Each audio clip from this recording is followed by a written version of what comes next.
Good morning, ladies and gentlemen. As you can see, we have a new update for Crossout releasing this morning.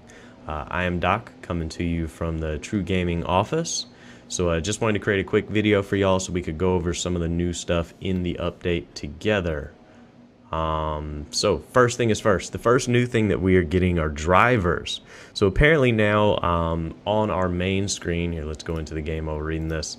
Apparently on the main screen now you have an option beside your vehicles that shows like a steering wheel. And in that actual steering wheel are drivers for each of the different factions. Now you unlock these drivers at different levels, supposedly, at least that's what it tells us in this. All drivers belong to in-game factions and become available after reaching a certain level of reputation with that faction. Need to put some spaces and fix some spelling errors in here, but you know, they did a pretty decent job for releasing this under the radar. By default, the engineer's driver sits behind the wheel of an armored car. Basically, we take drivers into missions with us now, and they earn experience in those missions. Basically, the experience that they get, I believe, is directly tied to how well we do in battle. Now, by updating those skills, well, by earning experience, they update skills under their individual drivers. So for the engineers, we got Master Jack. For lunatics, we got Bulldog. For nomads, we got Perseus. For scavengers, we have the gunner. And I do not have this guy unlocked, but for Steppenwolf, we have Hans. Basically, each of these people excels at a different area. Master Jack is kind of a jack of all trades. His very first one he gets increases the vehicle structure by 1%. He gets 3 actual increases to machine gun and minigun damage. Same with shotguns, same with cannons, and then after that he starts to get increased experience. That's a level 9. Resilience again, so vehicle structures increased by 2%. Longsighted cabin radar radius increase at level 5. Minigun, shotgun, and machine gun and cannon structure, so basically a careful shooter one that increases the hit points for all weapons at level 10, and it does about 2%. And then he gets heavyweight at level 15, which increases cabin tonnage and critical mass. Now here's the other thing that I just noticed.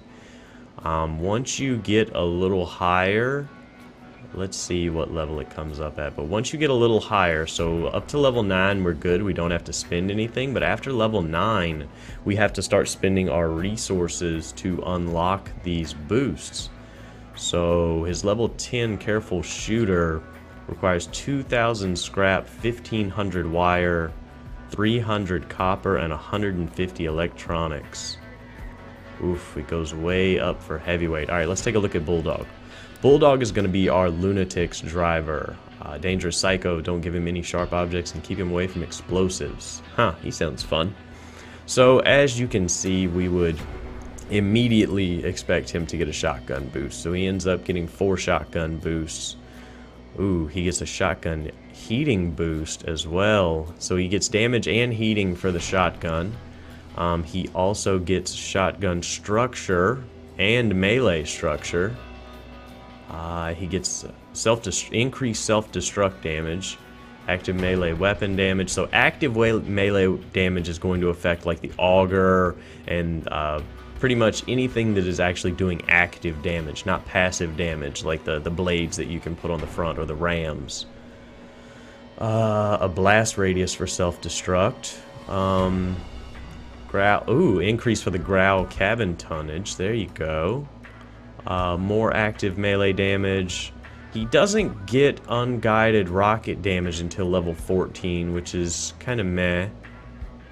Ooh, long hands is nice though. He gets an optimal and maximum shotgun range plus 5%, meaning he'll do more damage at range with shotguns. So that one's going to be pretty good. Now let's go look at my personal favorite this morning from the nomads. It's going to be Perseus. Prefers quick battles at medium range with machine guns and drones. Now this is probably going to be my bread and butter, as most of you know. As we can expect, he gets machine gun and minigun damage. Machine gun and minigun structure increase. He gets an autocannon turn speed, which I'm not really a fan of autocannons. Hopefully they'll get a buff in the future so that they'll be a little better off. Drone damage, drone structure, which is good.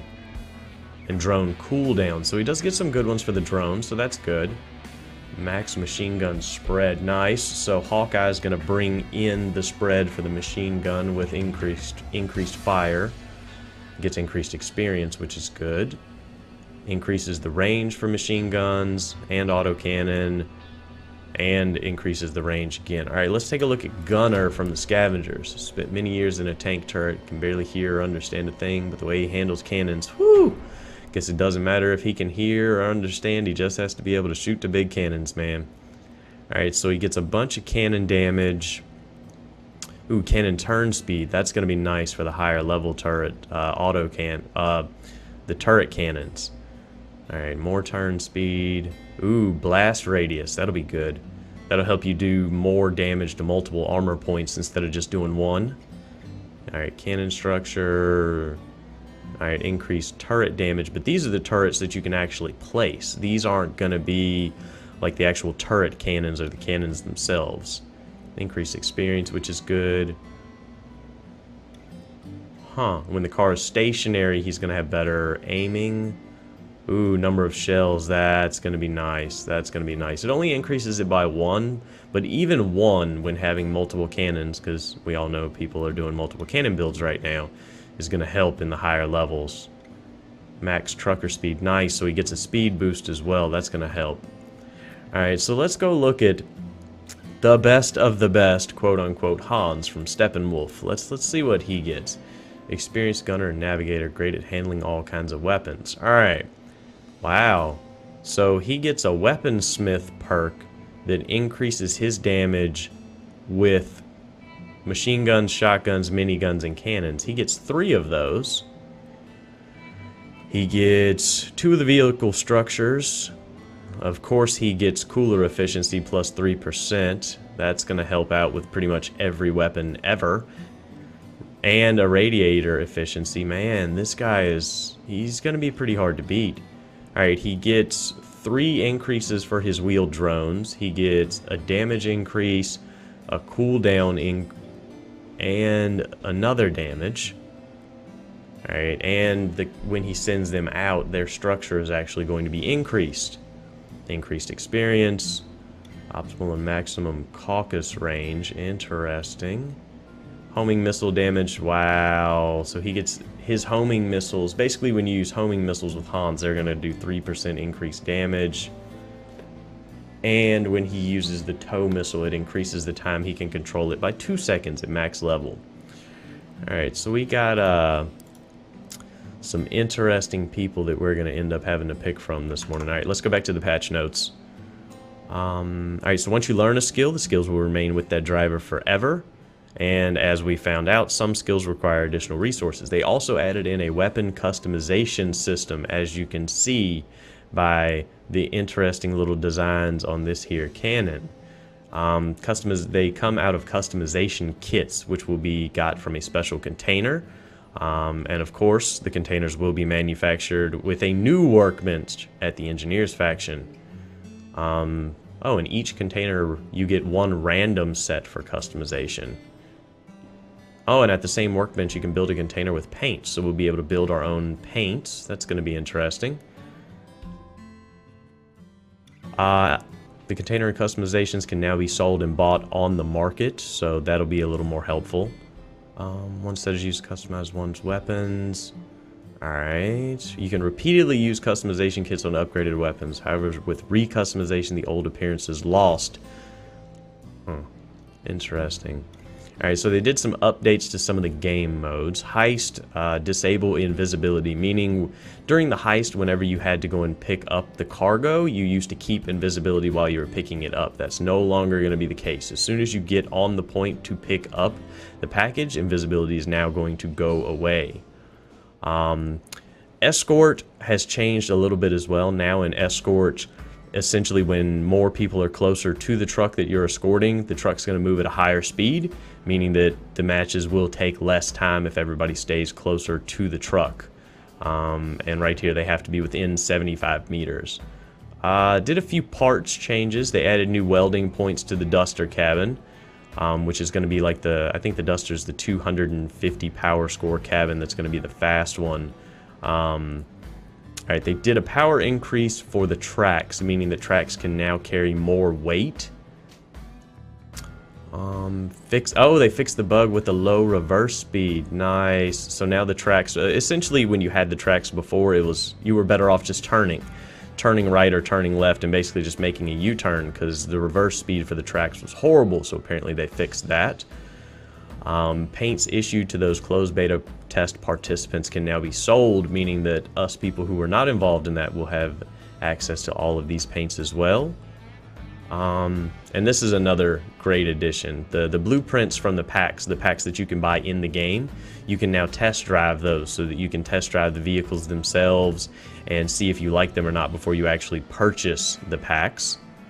And apparently we have achievements now. So we get special stickers, basically for being the best player of the winning team and the best player of the losing team. So even the losers get stickers.